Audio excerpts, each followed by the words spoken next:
ಆಸಕ್ತಿ ಇಲ್ಲದೆ ಹೋದ್ರೆ ಸ್ವಲ್ಪ ಸುಮ್ಮನಾರು ಕೂತ್ಕೊಳ್ಳಿ. ಓಲಿ ಸುಮ್ಮನೆ ಗಲಾಟೆ ಮಾಡೋದೇ ಒಂದು ಕಸಬು ಅಂತ ತಿಳ್ಕೊಬಿಟ್ರೆ ವಿರೋಧ ಪಕ್ಷ ಅಂದ್ರೆ ಬರೀ ಗಲಾಟೆ ಮಾಡೋದು ಅಂತಲ್ಲ. ಪ್ರತಿಪಕ್ಷ ಫ್ಯಾಕ್ಟ್ಸು ಫಿಗರ್ಸು ಇಟ್ಕೊಂಡು ಮಾತಾಡ್ಬೇಕಲ್ವಾ? ನೀನೆಲ್ಲ ನಿಮ್ಗೆಲ್ಲ ಬಸವರಾಜ್ ಅಶೋಕ್ಗೆ ಫ್ಯಾಕ್ಟ್ಸು ಫಿಗರ್ಸ್ ಇಟ್ಕೊಂಡು ಮಾತಾಡ್ಬೇಕಲ್ವಾ? ಮತ್ತೆ ಫ್ಯಾಕ್ಟ್ಸ್ ಫಿಗರ್ಸ್ ಇಟ್ಕೊಳ್ದೇನೆ ಸುಮ್ಮನೆ ಮಾತಾಡೋದ? ಇಲ್ಲಪ್ಪ ನಿನಗಲ್ಲ, ಅವ್ರಿಗೆ ಹೇಳ್ತಾ ಇದ್ದೀನಿ. ಅಶೋಕ ವಿರೋಧ ಪಕ್ಷದ ನಾಯಕ, ಅವ್ರಿಗೆ ಹೇಳ್ತಾ ಇದ್ದೀನಿ. ಮಾನ್ಯ ಅಧ್ಯಕ್ಷರೇ, ರಾಜ್ಯಪಾಲರ ಶ್ಲಾಘನೆ ಇದಕ್ಕೆ ಇದು ಜಾಗತಿಕ ದಾಖಲೆ. ಕನ್ನಡಪ್ರಭ ಹೇಳಿರೋದು ಗ್ಯಾರಂಟಿ ಯೋಜನೆಗಳು ಜಾಗತಿಕ ದಾಖಲೆ. ಕನ್ನಡಪ್ರಭ ನೀವು ಪೇಪರ್ ಓದಿ ತಿಳ್ಕೊಳ್ಳಿ ಸ್ವಲ್ಪ, ಆಮೇಲೆ ಹೋಗಿ ವೆರಿಫೈ ಮಾಡಿ ಸರಿಯಾಗಿದೆಯಾ ಇಲ್ವೋ ಅಂತ. ಇದು ಕನ್ನಡಪ್ರಭ. ಆಮೇಲೆ ಇಂಡಿಯನ್ ಎಕ್ಸ್ಪ್ರೆಸ್ ನಲ್ಲಿ ಮಾನ್ಯ ಅಧ್ಯಕ್ಷರೇ ಗವರ್ನರ್ ಹೇಳಿರೋದು, guarantees putting money in people's hands boosting economy. ಅದು ಇಂಡಿಯನ್ ಎಕ್ಸ್ಪ್ರೆಸ್ ನವ್ರು ಹೇಳಿರೋದಪ್ಪ, ನಾನು ಹೇಳಿರೋದಲ್ಲ. ಇಂಡಿಯನ್ ಎಕ್ಸ್ಪ್ರೆಸ್ ನವ್ರು ಹೇಳಿರೋದು guarantees putting money in people's hands boosting economy.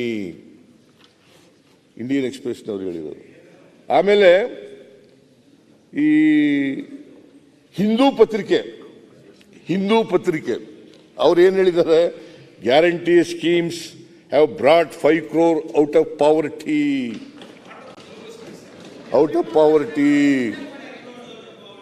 Hindu ಪತ್ರಿಕೆಯವರು ಹೇಳಿರೋದು, ನಾನು ಹೇಳಿದ್ನ?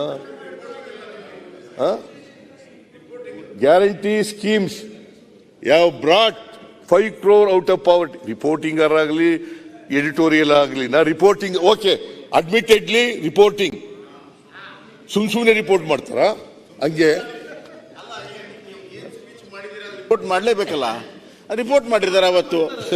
ಗವರ್ನರ್ಸ್ ಅಡ್ರೆಸ್ ಗ್ಯಾರಂಟೀಸ್ ಸ್ಕೀಮ್ಸ್ ಮಾಡಿದ್ದಾರೆ 5 crore people out of poverty. ಆಯ್ತು, ಹಾಗಾದ್ರೆ ಅಲ್ಲ 3 ತಿಂಗಳಲ್ಲಿ 5 ಕೋಟಿ ಪಾವರ್ಟಿ ಎಲ್ಲ 3 ತಿಂಗಳಲ್ಲಿ ಬಂದ್ಬಿಡ್ತಾ? ಕ್ಲಾಸ್ ಆಯ್ತಾ? 5 ಕೋಟಿ ಜನ 3 ತಿಂಗಳಲ್ಲಿ ನಿಮ್ ಇದು ಚಾಲು ತಿಂಗಳಾಗಿದೆ. ಆರ್ ಅಶೋಕ್ ಅವರು ಹೇಳಿದ್ದಾರೆ, ಕೂತ್ಕೊಳ್ಳಿ ಬಸವರಾಜ ಬೊಮ್ಮಾಯಿ ಅವರು. ಆರ್ ಅಶೋಕ್ ಅವರು ಹೇಳಿದ್ದಾರೆ, ಯಾಕೆ ತೆಗಲ್ಲ? ಈಗ ನೋಡಿ, ವಿರೋಧ ಪಕ್ಷದ ನಾಯಕರಾದ ಆರ್ ಅಶೋಕ್ ಅವರು ಇಂದಿನ ಬಿಜೆಪಿ ಸರ್ಕಾರ ಜಾರಿಗೆ ತಂದ ಯೋಜನೆಗಳನ್ನು ತನ್ನದೇ ಯೋಜನೆಯಾಗಿ ಬಿಂಬಿಸಿಕೊಂಡಿದೆ. ಕೇವಲ ಕೇಂದ್ರ ಸರ್ಕಾರದ ಮೇಲೆ ಗೂಬೆ ಕೂರಿಸುವ ಕೆಲಸ ಮಾಡುತ್ತಿದೆ ಅಂತ ಟೀಕೆ ಮಾಡಿದ್ದಾರೆ. ಪಾಪ ಮಾಡಲಿ, ವಿರೋಧ ಪಕ್ಷದ ನಾಯಕರಾಗಿ ಏನು ಹೊಗಳಿ ಅಂತ ಹೇಳಕ್ಕಾಗತ್ತ? ನಾನು ಟೀಕೆ ಮಾಡಿದ್ದಾರೆ, ಮಾಡಲಿ, ಬೇಡ ಅಂತ ಹೇಳಲ್ಲ. ಟೀಕೆ ಮಾಡಿದ್ದಾರೆ, ಮಾಡಲಿ. ಟೀಕೆ ಮಾಡಕ್ಕೆ ನಂದೇನು ತಕರಾರಿಲ್ಲ. ಆದರೆ ಟೀಕೆಗಳು ಕೂಡ they should be on facts and figures. ಸಕಾರಾತ್ಮಕವಾಗಿ ಇರ್ತಕ್ಕಂಥದ್ದು ಮತ್ತೆ ಆರೋಗ್ಯಕರವಾದಂಥ ಟೀಕೆಗಳು ಇರಬೇಕು. ಪ್ರಜಾಪ್ರಭುತ್ವ ವ್ಯವಸ್ಥೆಯಲ್ಲಿ ನೀವು ಇರೋದೇ ಅದಕ್ಕೋಸ್ಕರ ವಿರೋಧ ಪಕ್ಷದಲ್ಲಿ ಕುಳ್ಳಿಸಿರೋದೇ ನಿಮ್ಮನ್ನ ಜನ. ಸರ್ಕಾರದ ದೋಷಗಳು ಎತ್ತಿ ತೋರಿಸ್ರಿ, ಆ ಸರಿಪಡಿಸ್ಕೊಳ್ತಕ್ಕಂಥದಕ್ಕೆ ಸಲಹೆಗಳು ಕೊಡ್ರಿ. ಆ ಸಲಹೆಗಳನ್ನ ಸರ್ಕಾರ ಒಪ್ಕೊಂಡು ಜಾರಿ ಮಾಡ್ತಕ್ಕಂಥ ಕೆಲಸವನ್ನ ಮಾಡಲಿ ಅಂತ ನಿಮ್ಮನ್ನ ಅಲ್ಲಿ ವಿರೋಧ ಪಕ್ಷದಲ್ಲಿ ಕುಳ್ಳಿಸಿರೋದು. ಇದು ಪ್ರಜಾಪ್ರಭುತ್ವದ ಲಕ್ಷಣ ಮಿಸ್ಟರ್ ಯತ್ನಾಳ್. ಇದು ಪ್ರಜಾಪ್ರಭುತ್ವದ ಲಕ್ಷಣ, ಸಂಸದೀಯ ವ್ಯವಸ್ಥೆಯ ಲಕ್ಷಣ. ಮಾನ್ಯ ಅಧ್ಯಕ್ಷರೇ, ಇದು ಎಲ್ಲ ಪತ್ರಿಕೆಗಳು ನಾವು ರಾಜ್ಯಪಾಲರು ಮೂಲಕ ಸುಳ್ಳು ಹೇಳಿಸ್ಬಿಟ್ಟಿದ್ದಾರೆ. ನಾವು ಹಿಂಗೆಲ್ಲ ಹೇಳಕ್ಕಾಯ್ತಿತ್ತ? ಹೇಳಿ, ನೀವೇ ಹೇಳಕ್ಕಾಯ್ತಿತ್ತ? ಈ ಪತ್ರಿಕೆಗಳೆಲ್ಲ ಏನು ಪತ್ರಿಕೆಗಳು ನಾವು ಹೇಳ್ದಾಗೆಲ್ಲ ಬರೀತಾರ? ನಮ್ಮ ಮಾತೆ ಕೇಳ್ತಾರ? ಅದರಿಂದ ಮಾನ್ಯ ಅಧ್ಯಕ್ಷರೇ, ಬಿಜೆಪಿಯವರಿಗೆ ಸುಳ್ಳು ಹೇಳೋದು ಬಿಟ್ಟರೆ ಬೇರೆ ಏನು ಸತ್ಯ ಹೇಳಿ ಗೊತ್ತೇ ಇಲ್ಲ ಅವ್ರಿಗೆ. ಆಮೇಲೆ ಮಾನ್ಯ ಅಧ್ಯಕ್ಷರೇ, ನಾನು ನಿಮಗೆ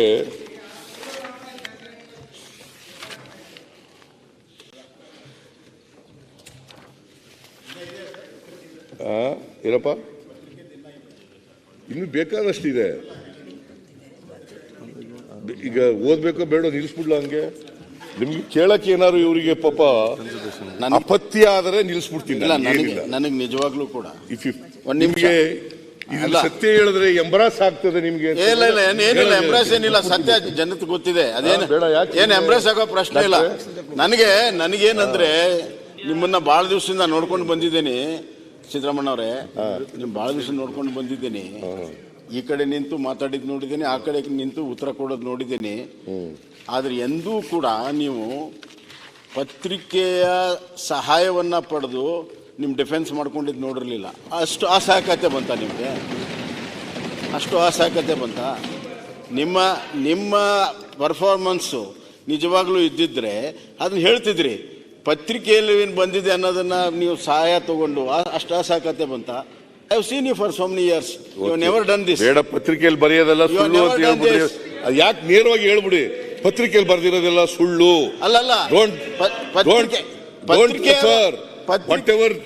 what ever appeared in the news paper ಅಂತ ಹೇಳ್ಬಿಡಿ. ಬೇಡ, ಅಲ್ಲ ಹೇಳ್ತೇನೆ ಕೇಳಿ. ಅವರೆಲ್ಲ ಯಾಕೆ ಅವರೆಲ್ಲ ಪಾಪ ಯಾಕೆ ಒಂದ್ ನಿಮಿಷ ಪತ್ರಿಕೆಯವರು ರಾಜ್ಯಪಾಲರ ಭಾಷಣ ರಿಪೋರ್ಟಿಂಗು ಮಾಡ್ತಾರೆ. ನಾವು ಟೀಕೆ ಮಾಡಿದ್ದನ್ನು ಬರೀತಾರೆ, ನೀವು ಹೊಗಳಿದ್ದನ್ನು ಬರೀತಾರೆ. ಅವ್ರ ರಿಪೋರ್ಟಿಂಗ್ ಅವ್ರ ಕೆಲಸ ಅವ್ರು ಮಾಡ್ತಾರೆ. ಆದ್ರೆ ಅಂತ ಹೇಳಿದ್ದೀನಲ್ಲ, ಆದ್ರೆ ನೀವು 9 ತಿಂಗಳು ಆಡಳಿತ ಮಾಡಿದಂತ ಸರ್ಕಾರದ ಮುಖ್ಯಸ್ಥರು ನಿಮ್ಮ ಪರ್ಫಾರ್ಮೆನ್ಸ್ ಹೆಂಗಿತ್ತು, ಏನಾಯ್ತು, ಯಾಕೆ ನಾವು ಅಭಿವೃದ್ಧಿ ಮಾಡಕ್ ಆಗ್ಲಿಲ್ಲ, ಯಾಕೆ ನಮ್ಮ ಸಂಪೂರ್ಣ ಹಣ ಉಪಯೋಗ ಮಾಡ್ಕೊಳಕ್ ಆಗ್ಲಿಲ್ಲ, ಬಜೆಟ್ ಪರ್ಫಾರ್ಮೆನ್ಸ್ ಯಾಕಾಗಿಲ್ಲ, ಇದ್ರ ಬಗ್ಗೆ ನೀವು ಸಮಜಾಯಿಸಿಕೊಟ್ರೆ ಶಾಸಕರಿಗೆ ಉತ್ತರ ಸಿಗ್ತದೆ. ಹಣ ಬಂದಿಲ್ಲ ಅಂತ ಹೇಳಿ ಬೊಮ್ಮಾಯಿ ಅವರಿಗೆ ಅವ್ರು ಬೀಲ್ಡ್ ಆಗ್ಲಿಲ್ಲ, ಉತ್ತರ ಕೊಡ್ಲಿ. ಪ್ರತಿಸಲ ನಿಂತರ ಆಗ್ತದ? I am not yielded. ಈಗ ಪದೇ ಪದೇ ಭಾಷಣ ಉತ್ತರ ಕೊಡೋದ್ರಲ್ಲಿ ಕೇಳ್ಬೇಕು, ಕೂತ್ಕೋತೀನಿ. ಅದು ಪ್ರತಿ ಸಲ ಮಾತ್ರ ಆಗ್ತದ? ಮಾನ್ಯ ಅಧ್ಯಕ್ಷರೇ, ಶಕ್ತಿ ಯೋಜನೆ ನಾವು ಮೇ 20ನೇ ತಾರೀಕು ಅಧಿಕಾರಕ್ಕೆ ಬಂದು ಈ ರಾಜ್ಯದ ಎಲ್ಲ ಮಹಿಳೆಯರಿಗೆ ಸುಮಾರು 7 ಕೋಟಿ ಮಹಿಳೆಯರಲ್ಲಿ 7 ಕೋಟಿ ಜನಸಂಖ್ಯೆಯಲ್ಲಿ 3.5 ಕೋಟಿಗೂ ಹೆಚ್ಚು ಮಹಿಳೆಯರಿದ್ದಾರೆ. ಜೂನ್ 11ನೇ ತಾರೀಕು, ನಾವು ಮೇ 20ನೇ ತಾರೀಕಿಗೆ ಪ್ರಮಾಣ ವಚನ ಸ್ವೀಕಾರ ಮಾಡೋದು. ಜೂನ್ 11ನೇ ತಾರೀಕಿಗೆ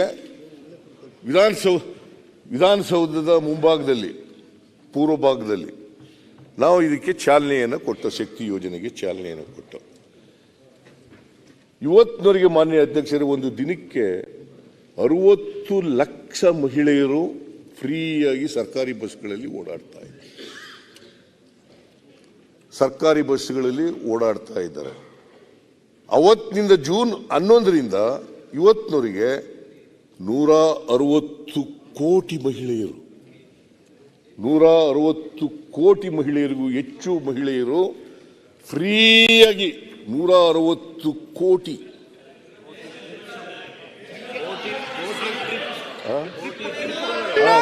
ಟ್ರಿಪ್ಗಳು, ಸಾರಿ ಕೋಟಿ, ಆಯ್ತಪ್ಪ, ಸಬ್ಜೆಕ್ಟ್ ಕರೆಕ್ಷನ್, ಕೋಟಿ ಟ್ರಿಪ್ಗಳು ಆಯ್ತ್ರಿ.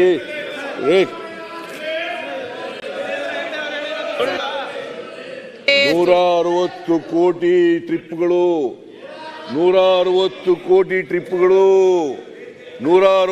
ಕೋಟಿ ಟ್ರಿಪ್ಗಳು ಮಹಿಳೆಯರು ಫ್ರೀಯಾಗಿ ಸರ್ಕಾರಿ ಬಸ್ಗಳಲ್ಲಿ ಓಡಾಡಿದ್ದಾರೆ. ವೀರೇಂದ್ರ ಹೆಗ್ಗಡೆ ಅವರು ಯಾವ ಪಾರ್ಟಿಯವರು? MP ಮಾಡಿದವರು ಯಾರು?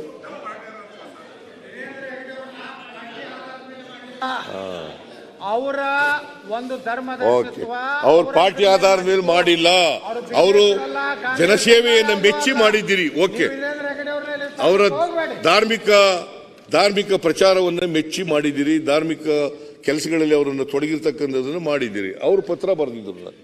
ಏನಂತ ಬರೆದಿದ್ರು ಗೊತ್ತಾ? ನೀವು ಶಕ್ತಿ ಯೋಜನೆಯನ್ನ ಜಾರಿ ಕೊಟ್ಟ ಮೇಲೆ ಮಾನ್ಯ ಮುಖ್ಯಮಂತ್ರಿಗಳೇ, ಯೋಜನೆಯನ್ನ ಜಾರಿ ಕೊಟ್ಟ ಮೇಲೆ ಕೆಲಸ ಮಾಡಿದ ನಮ್ಮ ದೇವಸ್ಥಾನದ ಆದಾಯ ಹೆಚ್ಚಾಗಿದೆ, ಮಹಿಳೆಯರು ಜಾಸ್ತಿ ಜನ ಬರ್ತಾ ಇದ್ದಾರೆ. ಇದು ನಾನು ಬರ್ದಿದ್ದ ಕುತ್ಕೊಂಡು ನಾನು ಮಾತಾಡಕ್ ಬರ್ತದೆ. ತಪ್ಪು ಅಂತ ಹೇಳಿ ಮುಖ್ಯಮಂತ್ರಿಗಳು. ಕೇಳ್ರಿ ಸ್ವಲ್ಪ, ನೀವು ಇವೆಲ್ಲ ಕೇಳಿಸ್ಕೊಳ್ದೇನೆ ಹಿಂಗಾಗಿರೋದು. ನೀವು ದಯಮಾಡಿ ಕೇಳಿ, ಕೇಳಿದ್ಮೇಲೆ ಆಮೇಲೆ ಸರಿ ಇಲ್ಲ ಅಂತಂದ್ರೆ ಆಮೇಲೆ ಹೇಳಿ. ನೀವು ಕೇಳಕ್ಕೂ ಮುಂಚಿತವಾಗಿ ಎದ್ಬಿಟ್ರೆ, ಹಂಗಾಗೆ ಬಜೆಟ್ ಓದಕ್ಕೂ ಮುಂಚಿತವಾಗಿ ವಾಕೌಟ್ ಮಾಡ್ಬಿಟ್ರಿ. ಅದ್ರಿಗೆ ಏನ್ ಗೊತ್ತಾಯ್ತು ನಿಮಗೆ? ಬಜೆಟ್ ಪುಸ್ತಕದಲ್ಲಿ ಏನಿದೆ ಅಂತ ಗೊತ್ತಿಲ್ಲ. ಏನಿಲ್ಲ ಏನಿಲ್ಲ ಏನಿಲ್ಲ ಏನಿಲ್ಲ ಎಂತವನು ನಮ್ಮ ಸುನೀಲ್ ಏನಿಲ್ಲ ಏನಿಲ್ಲ ಆಡು ನಾವು ಏನಿಲ್ಲ ಮಾನ್ಯ ಮುಖ್ಯಮಂತ್ರಿಗಳೇ, ಇವ್ರ ತಲೆನಲ್ಲಿ ಏನು ಇಲ್ಲ. ಮುಖ್ಯಮಂತ್ರಿಗಳೇ, ನಾವು ಗ್ಯಾರಂಟಿಯನ್ನ ವಿರೋಧ ಮಾಡಲಿಲ್ಲ. ನೀವು ಅಂಕಿಅಂಶಗಳನ್ನ ಹೇಳೋದನ್ನ ಸರಿ ಹೇಳಿ ಅಂತ ಹೇಳ್ತಾ ಇರೋದು. ಗ್ಯಾರಂಟಿ ಯೋಜನೆಯನ್ನು ಯಾವತ್ತೂ ವಿರೋಧ ಮಾಡಲಿಲ್ಲ. ಗ್ಯಾರಂಟಿ ಯೋಜನೆ ಎಲ್ಲಿ ವಿರೋಧ ಮಾಡಿದೀವಿ? ನೀವು ಅದಕ್ಕೆ ಸರಿಯಾದ ತಯಾರಿ ಮಾಡಿ ಸರಿಯಾದ ಅಂಕಿಅಂಶ ಕೊಡಿ ಅಂತ ಹೇಳ್ತಾ ಇರೋದು. ನೀವು ಅದನ್ನ ಅಂಕಿಅಂಶ ಕೋಟಿ ಜನರಿಗೆ ಅನುಕೂಲ ಆಗಿದೆ ಅಂತಂದ್ರೆ ಗ್ಯಾರಂಟಿ ಯೋಜನೆಗಳು ವಿಫಲ ಆಗಿ. ಮಾನ್ಯ ಅಧ್ಯಕ್ಷರೇ, ಅದಕ್ಕೆ ನೋಡಿ, ಬಜೆಟ್ನಲ್ಲಿ ಆರ್ಥಿಕವಾಗಿ ದಿವಾಳಿ ಆಗ್ಬಿಡ್ತದೆ, ಅಭಿವೃದ್ಧಿ ಕೆಲಸಗಳಿಗೆ ದುಡ್ಡಿಲ್ಲ, ಅಭಿವೃದ್ಧಿ ಕೆಲಸಗಳೆಲ್ಲ ನಿಂತೋಗ್ಬಿಟ್ಟಿದ್ದಾವೆ ಅಂತೆಲ್ಲ ಹೇಳಿದವರು ನಾನಾ ನೀವಾ? ನಾವಾ? MLA ಲ್ಯಾಡ್ ಸರ್, ದಯವಿಟ್ಟು ನಮ್ಮ MLA ಲ್ಯಾಡ್ ರಿಲೀಸ್ ಮಾಡಿ. ಹೊರಗಡೆ ಬಂದಾಗ ಇಬ್ರು ಮಾತಾಡೋಣ. ಇನ್ನೂ ಕೊಟ್ಟಿಲ್ಲ ನೀವು MLA ಲ್ಯಾಡ್ದು. ಫಸ್ಟ್ ಅದನ್ನ ಕೊಡಿ ಸರ್, ಆಮೇಲೆ ಅಭಿವೃದ್ಧಿ ಮಾತಾಡಿ. ಕೂತ್ಕೊಳ್ಳಿ. MLA ಲ್ಯಾಡೇ ಕೊಟ್ಟಿಲ್ಲ ನೀವು. ಸುರೇಶ್ ಗೌಡ ಹೇಳಿ ಸರ್. ನಾವು ಇಬ್ರು ಹೊರಗಡೆ ಮಾತಾಡೋಣ ಬಿಡಪ್ಪ. ಮಾನ್ಯ ಅಧ್ಯಕ್ಷರೇ, ಯಾಕೆ ನಿಲ್ತೀರಿ ನೀವು? ಕೂತ್ಕೊಳ್ಳಿ. ನೀವು ಯತ್ನಾಳ್ MLA ಲ್ಯಾಡ್ ಕೊಡಕ್ಕೆ ಕೂತ್ಕೊಳ್ಳಿ, ಮತ್ತೆ ನೀವು ಮಾತಾಡಿ, ಉತ್ತರ ಕೊಟ್ಟಂತ ಆಮೇಲೆ ಕ್ಲಾರಿಫಿಕೇಶನ್ ಕೇಳಲಿ. ನಾನು ರೆಡಿ, ನಾನು ನಿಮಗೆ ಉತ್ತರ ಕೊಡ್ತೀನಿ. ಮಧ್ಯೆ ಡಿಸ್ಟರ್ಬ್ ಮಾಡಿದ್ರು ಕೂಡ ನಾನು ಡಿಸ್ಟರ್ಬ್ ಆಗಲ್ಲ. ಹೇಳ್ಬೇಕಾದ್ಮೇಲೆ ಹೇಳ್ತೀನಿ. ಸಮಯ ಹೋಗುತ್ತೆ ಅಷ್ಟೇ, ಸಮಯ ಹೋಗುತ್ತೆ ಅಷ್ಟೇ ಹೊರತು ಇವ್ರು ಏನೇ ಡಿಸ್ಟರ್ಬ್ ಮಾಡಿದ್ರು ಕೂಡ ಅಥವಾ ಪ್ರಯತ್ನ ಮಾಡಿದ್ರು ಕೂಡ ನಾನು ಡಿಸ್ಟರ್ಬ್ ಆಗಲ್ಲ. ಹೇಳ್ಬೇಕಾದದನ್ನೆಲ್ಲ ಹೇಳ್ತೀನಿ. ಮತ್ತೆ ಏನು ಹೇಳಬೇಕು ಅಂತ ನನಗೆ ಗೊತ್ತಿದೆ, ಏನು ಹೇಳಬೇಕು ಅಂತ. ಇವ್ರು ಯಾಕಂದ್ರೆ ಸುಳ್ಳನ್ನೇ ಹಿಡ್ಕೊಂಡು ಜಗ್ಗಾಡಿಸ್ತಾರೆ. ಅದಕ್ಕೆ ಉತ್ತರ ಹೇಳ್ಬೇಕಲ್ಲ. ಮಾನ್ಯ ಅಧ್ಯಕ್ಷ, ಬೇಕಾದ್ರೆ ನೀವು ವೆರಿಫೈ ಮಾಡ್ಕೊಳ್ಳಿ, ಸುಳ್ಳ ನಿಜನ ನಾ ಹೇಳೋದು. ಶಕ್ತಿ ಯೋಜನೆಗೆ ಮಹಿಳೆಯರು ಮತ್ತು ವಿದ್ಯಾರ್ಥಿನಿಯರು 3.5 ಕೋಟಿ ಇದಕ್ಕೆ ನಾವು ಇಟ್ಟಿದ್ದಂತ ಹಣ 2,800 ಕೋಟಿ. ಕಳೆದ ಬಜೆಟ್ನಲ್ಲಿ, ಜುಲೈ ಬಜೆಟ್ನಲ್ಲಿ ನಾನು ಇಟ್ಟಿದ್ದಂತ ಹಣ 2,800 ಕೋಟಿ. ಇಲ್ಲಿವರೆಗೆ ಮಾರ್ಚ್ 13 ಅಲ್ಲ, ಫೆಬ್ರವರಿ 13 ಖರ್ಚಾಗಿದ್ದಂತ ಹಣ 2,208 ಕೋಟಿ. ಸುಳ್ಳ ಇದು? ಮಕ್ಕಳೆಲ್ಲ JCB ಅಲ್ಲಿ ಓದ್ತಾವ್ರೆ, ಅದು ಸುಳ್ಳ? ಟೆಂಪೋ ಟ್ರಾವೆಲ್ ಅಲ್ಲಿ ಓದ್ತಾವ್ರೆ, ಅದು ಸುಳ್ಳ? ಆಯ್ತಪ್ಪ, ನಿಮ್ ಕಾಲದಲ್ಲಿ ಸುಳ್ಳು ಸಿದ್ದರಾಮಯ್ಯನವರ ಸುಳ್ಳು ಅಂತ ಹೇಳಿದ್ ನಾವು. ಸುಳ್ಳ ಇದು? 100 ಹೌದು, ಇದು ಸುಳ್ಳ. ಎಲ್ಲ ಮಕ್ಕಳು ಓದ್ತಾ ಇರೋ ಸುಳ್ಳ, ಇದು ಸುಳ್ಳ. JCB ಅಲ್ಲಿ ಓದ್ತಾ ಇರೋ ಸುಳ್ಳ, ಅದು ಸತ್ಯ ಅಂತ ಹೇಳಿ. ನಾವೇನು ವಿರೋಧ ಮಾಡಿಲ್ಲ, ಸುಳ್ಳ. ನಾವೇನು ವಿರೋಧ ಮಾಡಿಲ್ಲ, ಸತ್ಯ ಅಂತ ಹೇಳಿ ನಂತರ ಧೈರ್ಯವಾಗಿ ಇದು ನೀವು ಹೇಳೋದು ಸತ್ಯ. ನಾನು ಹೇಳ್ತೀನಿ, ನೀವು ಹೇಳಿ. ಇದರಲ್ಲಿ ಸುಳ್ಳು, ಅದರಲ್ಲಿ ಸಿಕ್ಕದೇನೆ ಅದ್ರಲ್ಲಿ ಹೋಗಿರ್ತಕ್ಕಂಥದ್ದು ನೀ ಹೇಳ್ತಾ ಇದೀಯ, ಅದರಿಂದ ಸತ್ಯ ಅಶೋಕ ಸತ್ಯ ಅಂತ ನೀನು ಒಪ್ಪಿಕೊಂಡ್ರೆ 160 ಕೋಟಿ ಮಹಿಳೆಯರು 160 ಕೋಟಿ ಮಹಿಳೆಯರು ಶಕ್ತಿ ಯೋಜನೆ ಆದ್ಮೇಲೆ 160 ಟ್ರಿಪ್ಗಳಲ್ಲಿ ಹೋಗಿ ಫ್ರೀಯಾಗಿ ಹೋಗಿದ್ದಾರೆ ಅಂತ ಒಪ್ಕೊಳ್ಳಪ್ಪ. ಅದು ಒಪ್ಕೊಳ್ಳಕ್ ತಯಾರಾಗಿಲ್ಲ ಸರ್. ದಿನಕ್ಕೆ ಎಷ್ಟು ಅವರೇಜ್ ಬಸ್ ಟ್ರಿಪ್? ನಾನು ಒಪ್ಕೋತೀನಿ ಧೈರ್ಯವಾಗಿ. ಇವ್ರು ಒಪ್ಕೊಳ್ಳಿ, ಹಾಗಾದ್ರೆ ಒಪ್ಕೊಳ್ಳಕ್ ತಯಾರಾಗಿಲ್ಲ. ಮಾನ್ಯ ಅಧ್ಯಕ್ಷರೇ, 2,208 ಕೋಟಿ ಫೆಬ್ರವರಿ 13 ಖರ್ಚಾಗಿದೆ. ಆಮೇಲೆ ಗೃಹ ಜ್ಯೋತಿ 1,60,00,000 ಗ್ರಾಹಕ ಕುಟುಂಬಗಳಿಗೆ, ಅಂದರೆ ಸುಮಾರು 5 ಕೋಟಿಗೂ ಹೆಚ್ಚು ಜನರಿಗೆ 200 ಯೂನಿಟ್ ವರೆಗೆ 200 ಯೂನಿಟ್